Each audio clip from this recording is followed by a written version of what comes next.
I now look to Mr. Winston Marshall to close the case for the opposition.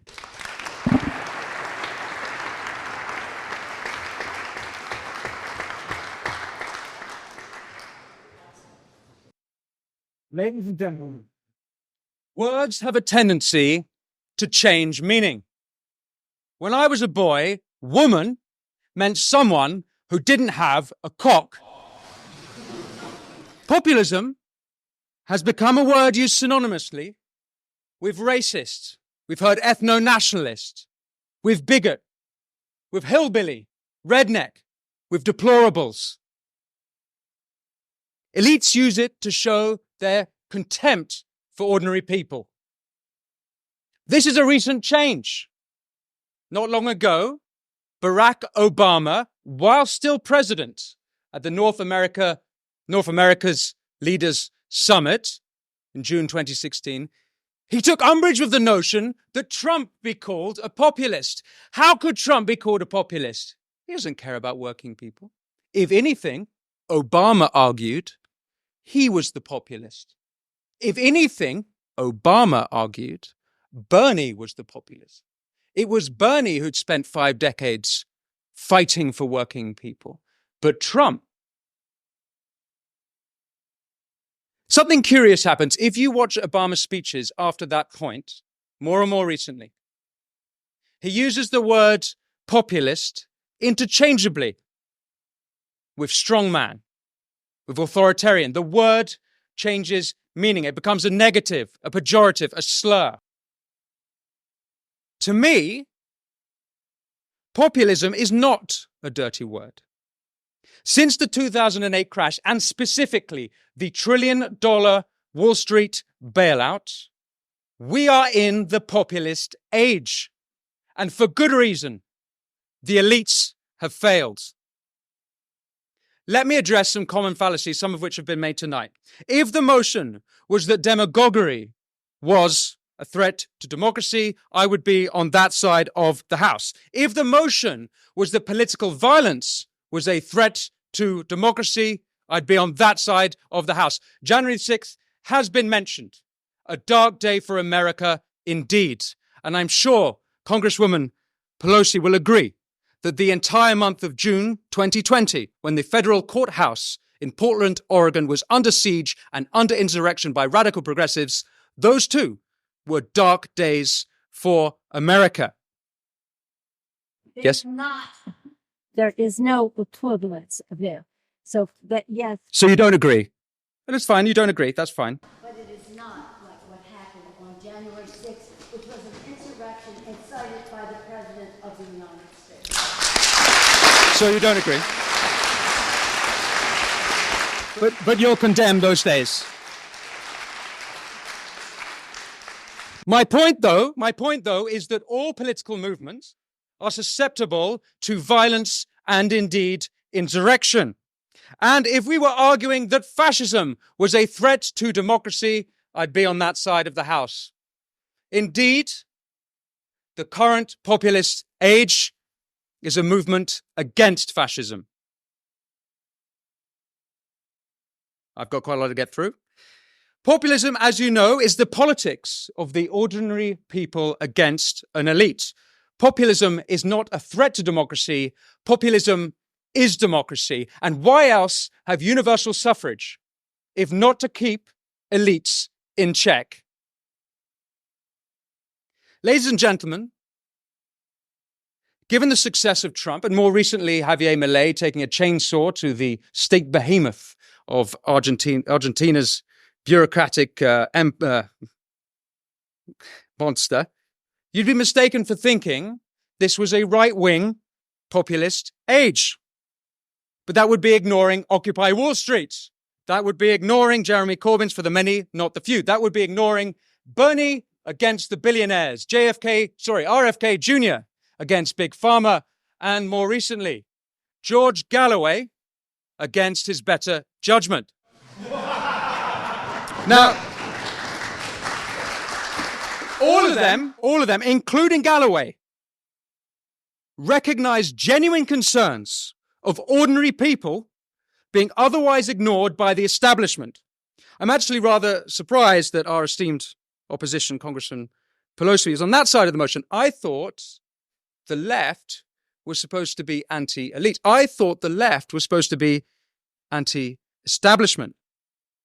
Today, particularly in America, the globalist left have become the establishment. I suppose for Ms. Pelosi to have taken this side of the motion, she'd be arguing herself out of a job. But it's here in Britain where right and left populists united for the supreme act of democracy, Brexit. Polls have showed the number one reason people voted for Brexit was sovereignty, for more democracy. Point of information. Thank you. What was the response of the Brussels elite? They did everything in their power to undermine the democratic will of the British people, and the Westminster elite were just as disgraceful. As we've heard, David Cameron called the voters fruitcakes, loonies, and closet racists.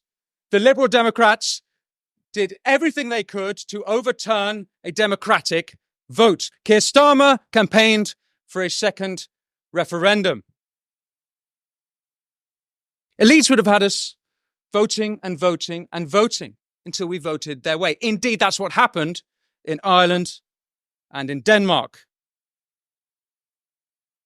Let's look at some of the other populist movements. The Hong Konger populist revolt is literally called the pro-democracy movement. The farmer revolts from Netherlands to Germany, France, Greece to Sri Lanka. Farmers are taking their tractors to the road to protest ESG policy that's floated down to us from those all-knowing, infallible elites of Davos.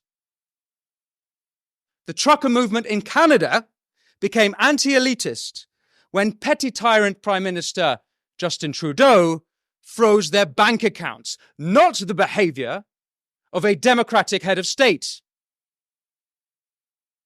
The Gilets jaunes in France, ULEZ in London, working people protesting policy that hurt them. And how are they treated? They're called conspiracy theorists. They're called far right by the mayor as well. Ladies and gentlemen, populism is the voice of the voiceless. The real threat to democracy is from the elites. Now, don't get me wrong. We need elites. If President Biden has shown us anything, we need someone to run the countries. When the president has severe dementia, it's not just America that crumbles, the whole world burns. But let's examine the elites. European corporations spend over 1 billion euros a year lobbying Brussels. US corporations spend over $2 billion a year lobbying in DC. 2/3 of Congress receive funding from pharmaceutical companies. Pfizer alone spent $11 million in 2021.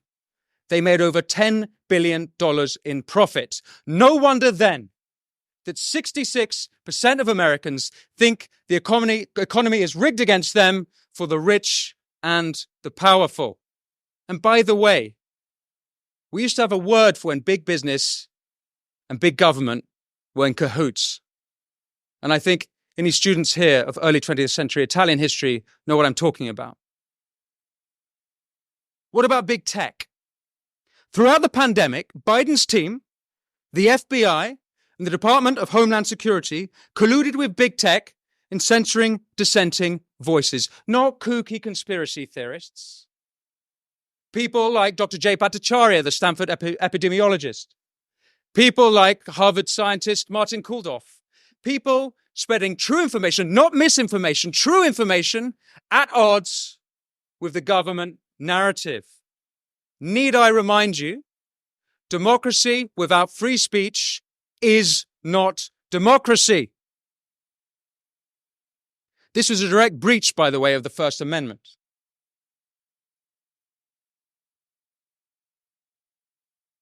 Before COVID, intelligence services colluded with big tech to have Trump suspended off Twitter.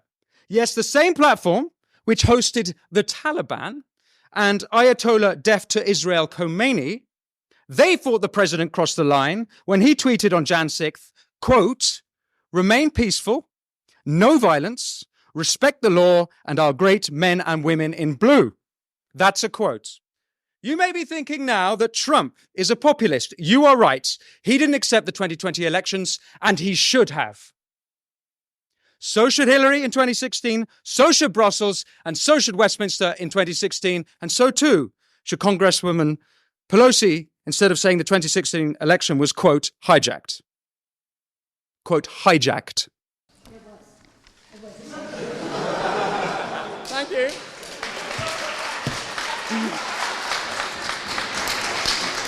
That means that we don't accept the results of it. Okay. What about the mainstream media? Let me read you some mainstream media headlines. The New Yorker, the day before the 2016 election. The case against democracy. The Washington Post, the day after the election. The problem with our government is democracy. The LA Times, June 2017. The British election is a reminder of the perils of too much democracy. Vox, June 2017. The two eminent political scientists say the problem with democracy is voters. New York Times, June 2017. The problem with participatory democracy is the participants. Mainstream media elites are part of a class who don't just disdain populism, they disdain the people. If the Democrats had put half their energy into delivering for the people, Trump wouldn't even have a chance in 2024. He shouldn't have a chance. You've had power for 4 years. From the fabricated Steele dossier to trying to take him off the ballot in both Maine and Colorado, the Democrats are the anti-Democrat party. All we need now is the Republicans to come out as the pro-monarchist party. Ladies and gentlemen, populism is not a threat to democracy, but I'll tell you what is. It's elites ordering social media to censor political opponents. It's police shutting down dissenters, be it anti-monarchists in this country or gender-critical voices here, or last week in Brussels, the National Conservative movement. I'll tell you what is a threat to democracy. It's Brussels, DC, Westminster, the mainstream media, big tech, big pharma, corporate collusion, and the Davos cronies. The threat to democracy comes from those who write off ordinary people as deplorable. The threat to democracy comes from those who smear working people as racist.